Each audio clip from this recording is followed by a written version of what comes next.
Oi pessoal, sejam bem-vindos a mais um vídeo desse canal, quer dizer, ao vídeo de ressurgimento das cinzas desse canal. Vários motivos me fizeram abandonar esse canal há 1 milhão de anos atrás. Eu acho que o último vídeo daqui foi em 2021. De lá pra cá muita coisa mudou e, bom, aqui eu posso ir atualizando vocês com o passar do tempo, né? Os próximos vídeos vão trazendo mais a respeito disso. Mas eu não queria fazer um vídeo muito longo, porque como eu disse, muita coisa aconteceu, né? Então eu quis marcar esse meu retorno aqui ao YouTube pra falar de coisas que eu gosto, que eu conheci durante esse período, enfim. E queria compartilhar isso com vocês, tá bom? Hoje o vídeo, como vocês viram no título, vão ser de indicações e recomendações, meus favoritos da vida, enfim, basicamente isso. São os melhores dramas asiáticos, tá? Vou deixar de papo e vamos à minha lista aqui, que tá longa, tá? Por favor, siga, né? Siga aqui o canal, acompanhe nas minhas redes sociais que eu vou deixar aqui embaixo, tá? Então, é isso. Vou tentar ser mais ativa por aqui. O primeiro da lista, ele não tem ranking, tá? Não tem de favoritos, eu não sou muito boa em elencar favoritos, tá? Então, todos eles são meus favoritos e me marcaram de alguma forma, então não considero isso como ranking, tá? O primeiro que eu vou mencionar pra vocês se chama Apesar de Tudo Amor, vou deixar a capinha dele aqui, tá? Ele é um drama polêmico coreano, né? Polêmico em vários aspectos. Primeiro porque ele vai falar sobre relações casuais, se é que me entendem. Para vocês, quem acompanha um pouco sobre os dramas coreanos sabem que eles têm um tabu muito grande sobre isso, tem muita fantasia, né, em cima disso, daquele romance, esse bem novelão e tal.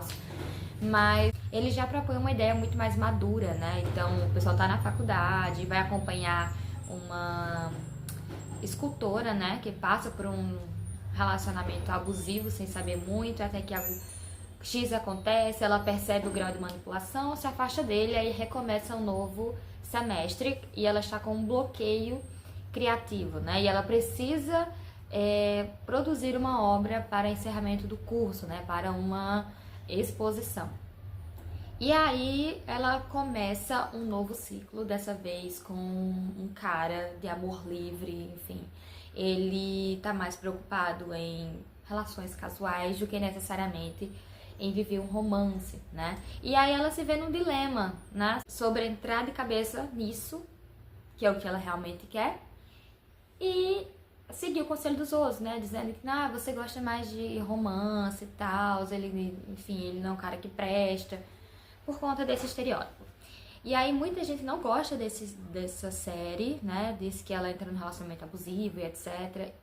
Eu não vou dizer que sim, que não, tá? Eu deixo aberto a interpretações aí pra vocês.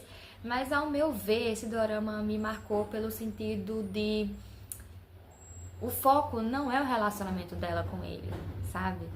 O relacionamento dela com ele, com as pessoas, com o antigo namorado, com a arte, na verdade, tudo mais uma forma de desabrochar dela, entender suas vontades e seguir atrás de suas vontades. Tanto é que o nome dela, a tradução, é borboleta, né? O nome dela é Nabi e borboleta, e Nabi em coreano é borboleta. Então tem toda uma simbologia da borboleta, de sair do casulo e ter suas asas e viver do seu próprio jeito.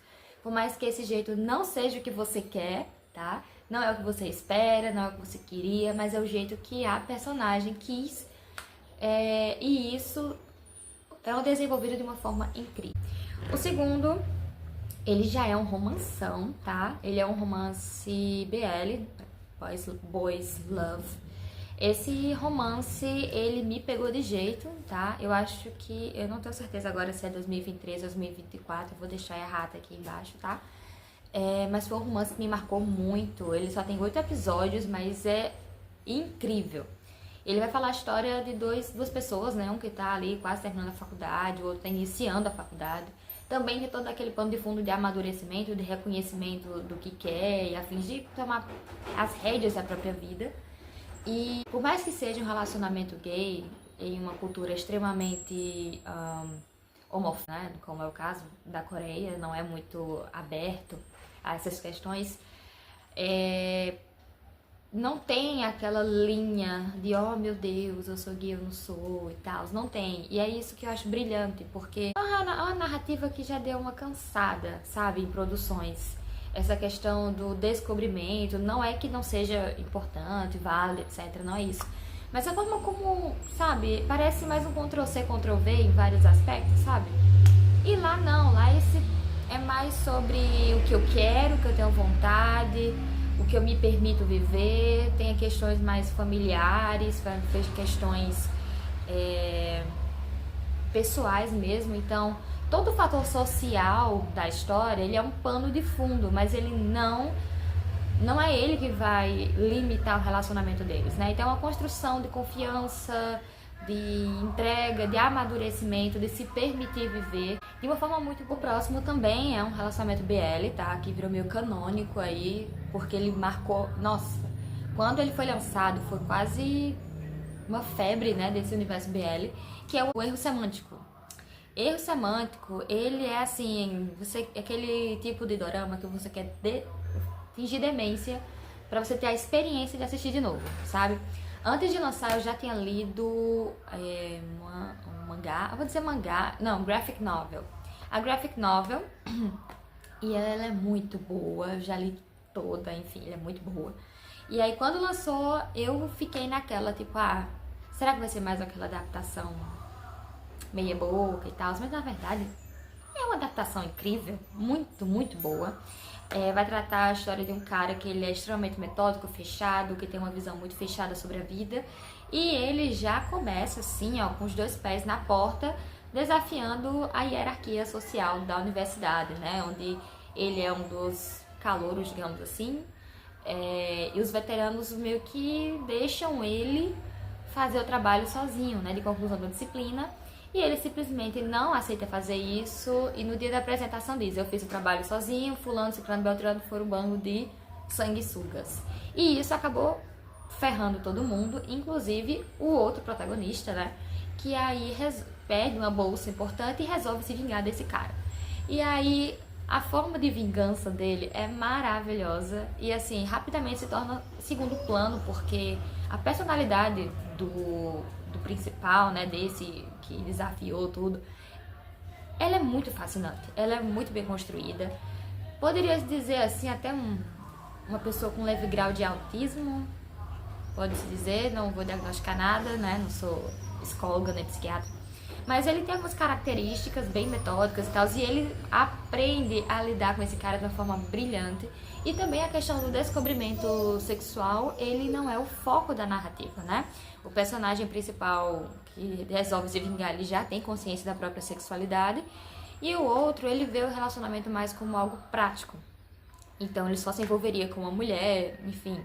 A lógica para ele é se envolver com uma mulher para ter filhos quando determinado momento da vida chegasse. Então, ele não enxergava nem o relacionamento hétero como algo romântico. Ele considerava simplesmente como um traço social, né? um roteiro social que ele, em determinado momento, poderia seguir.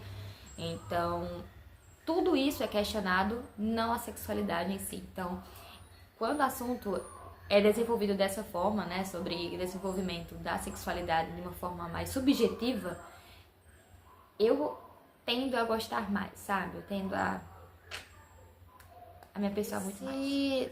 Todos esses que eu falei são coreanos, tá? E agora vamos entrar na Tailândia. A Tailândia, ela meio que assim, por mais que seja um país extremamente homofóbico, tá? Extremamente contra questões LGBTs e até direitos humanos, né?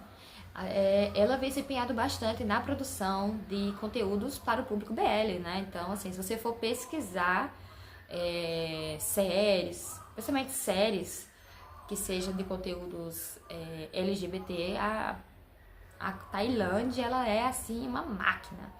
E aí, só que assim, ele é aquela estrutura que eu falei, né? Muitas vezes é uma estrutura muito tóxica, daquela ideia do passivo e ativo, ser o homem ou mulher da relação, de uma forma bem tóxica, sabe? Do homem dominador e etc.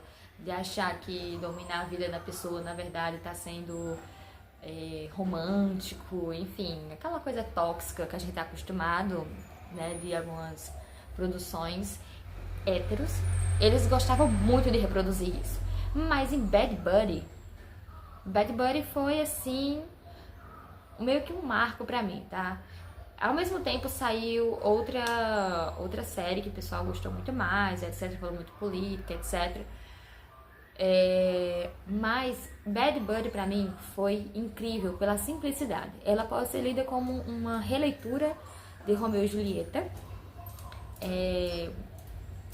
Dois meninos com vizinhos, as famílias são rivais, eles não entendem bem muito bem o porquê. Criaram toda uma narrativa aí sobre um funcionário, o pai roubou fulano, ciclano, beltrano. E por isso, desde pequenos, eles são instigados a se odiarem e a competirem entre eles, sabe? Então, devido a um determinado momento em que eles decidem, não veem razão para não serem amigos, a família descobre e acaba afastando eles. E um tempo depois, eles se reencontram na faculdade, né? E aí tem toda uma trajetória, né, sobre a história deles, que eles vão ressignificando, construindo uma amizade, e essa amizade vai se tornando amor, e aí como eles vão lidando com esse amor, essa família. Não é um final trágico, tá? Na verdade é um final bem coerente com o que seria na realidade. Então Bad Buddy, ele é uma série muito fora da curva, sabe? Então, caso você queira enveredar por esse mundo BL, etc, e quer uma porta de entrada, Bad Buddy pra mim seria a minha sugestão, tá? Ele é muito bom, muito soft, muito mais amorzinho, enfim, não tem muita série de pegação, que é o que a Tailândia muitas vezes gosta de forçar, né, a barra, enfim. Eles são ótimos. A próxima, ele voltou a ser romance hétero, mas dessa vez também de coreano, que me surpreendeu pra caramba pela falta de mimimi da história, sabe? É simples, direto, a galera meio que sabe o que quer, ao mesmo tempo que vai falar de tabus muito grandes, né? Você vai falar de uma pessoa, uma mulher de 40 e tantos anos, que ela tá numa empresa que sofre moral só pelos seus líderes, né? Que é muito comum lá na Coreia, então é uma crítica social a isso. Ao passo que ela também começa a se envolver com um rapaz mais jovem, né? Irmão de sua melhor amiga, desde escola, enfim. E aí todo o relacionamento deles também não tem muito mimimi, eles entendem que gostam do outro e aceitam o relacionamento. E basicamente a série é eles lidando com as consequências da escolha deles, né? De estarem juntos, de ressignificarem a vida e os costumes do país deles, enfim. Então, eles vão...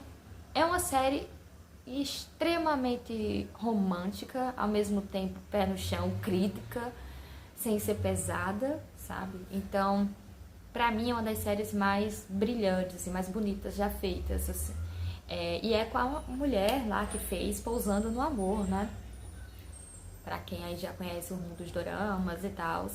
Pousando no Amor, ele é a porta de entrada, sabe? Pra o mundo dos doramas. Pelo menos foi pra mim, na época lá, 2020 e tal. Hoje em dia, pode-se dizer que seria Beleza Verdadeira ou Pretendente Surpresa. Se você não assistiu, vale a pena também, mas não está aqui. Mas é uma dica bônus, tá? Não vou comentar nada sobre ele. O próximo se chama Homem Grávido. Ele é uma minissérie japonesa, tem na Netflix. E ele vai tratar sobre... é uma crítica social à maternidade, né? A maternidade social, digamos assim. Então, como as mulheres são vistas depois que engravidam, quais são o seu papel na sociedade por conta dessa capacidade de gerar vidas e as limitações que isso tem no dia a dia, sabe?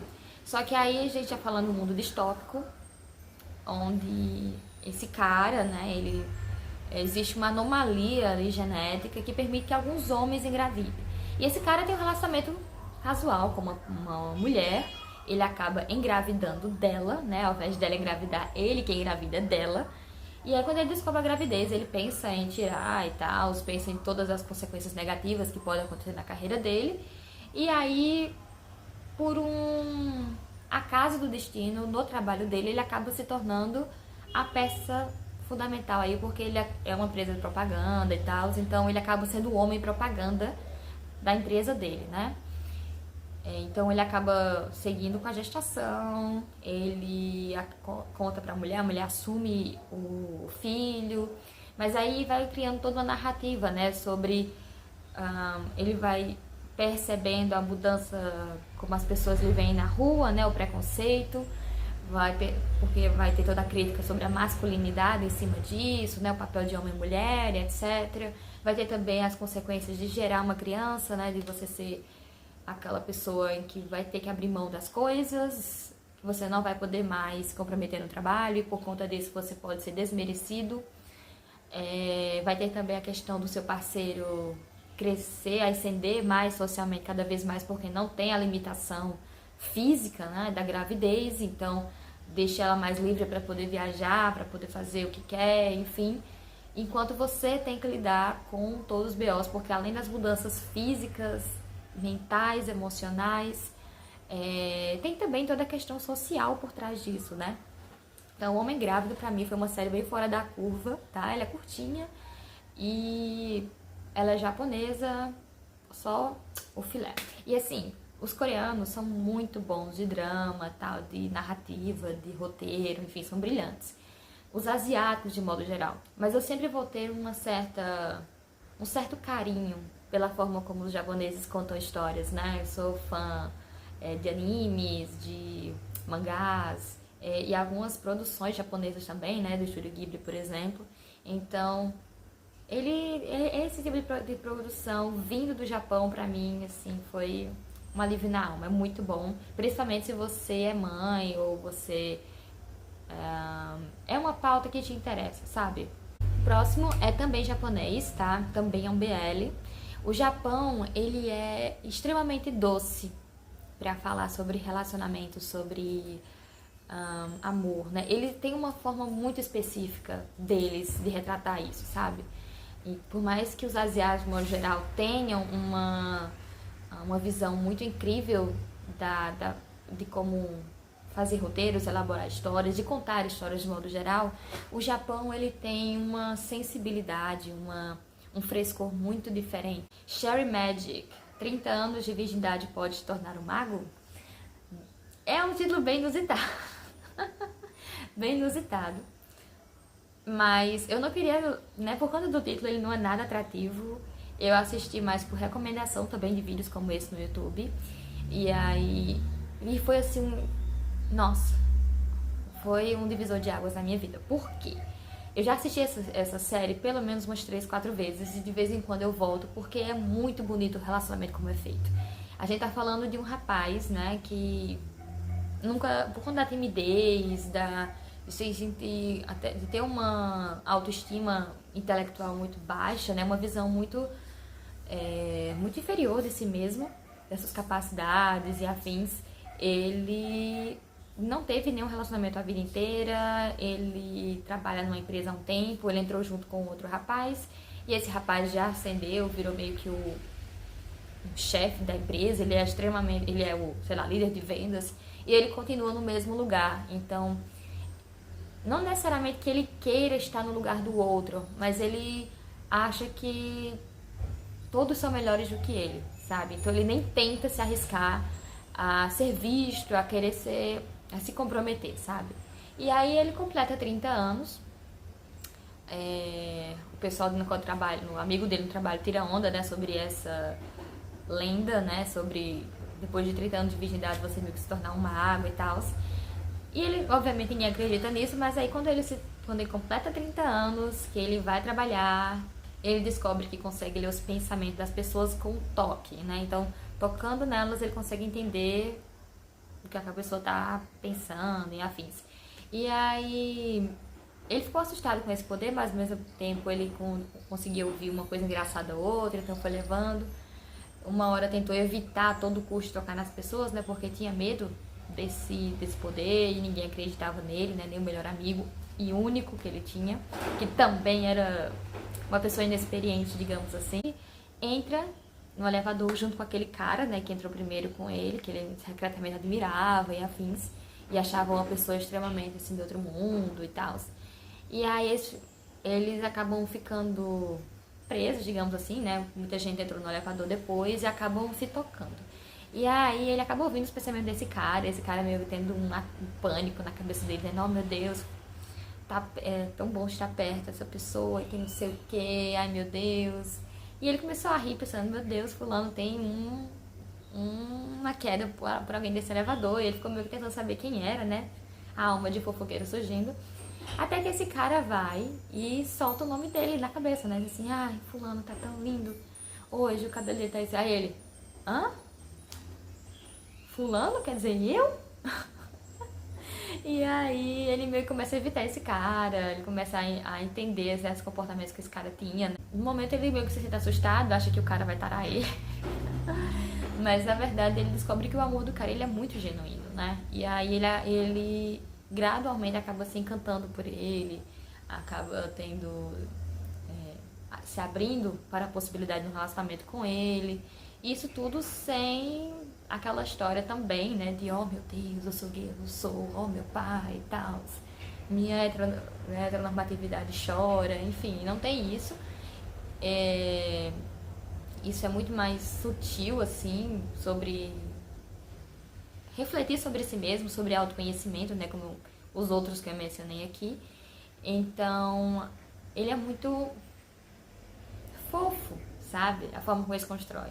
E aí o grande drama, né, dessa história é porque ele se encanta por esse cara, ele começa a namorar com esse cara, mas ele meio que se sente mal por cada vez que toca no namorado, ele ouviu os pensamentos dele, ele não sente coragem de falar a ele não consegue achar uma forma, né, de lidar com isso.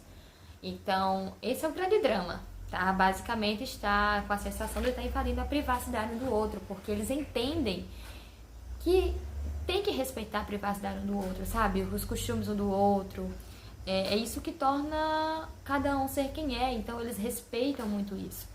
E aí eu achei incrível esse desenvolvimento, né? Essa forma de pensar e afim. E por último, não menos importante, foi um dos que eu assisti esse ano, virou um dos queridinhos. Ele é lento, tá? No começo eu fiquei meio sem paciência, mas eu descobri que é uma certa característica de romance chinês, tá? Dessa vez aí vamos fechar os principais países asiáticos com a China. E o nome dele é Amor Oculto, porque ele é um romance, assim, muito água com açúcar, sabe?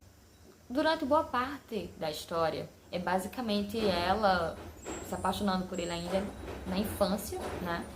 Crescendo com esse amor por ele. E é um amor genuíno, a ponto de abrir mão, assim, das esperanças dela pra ajudar ele, sabe? Então, assim, se é como irmã que você consegue me ver, então vou ficar do seu lado dessa forma.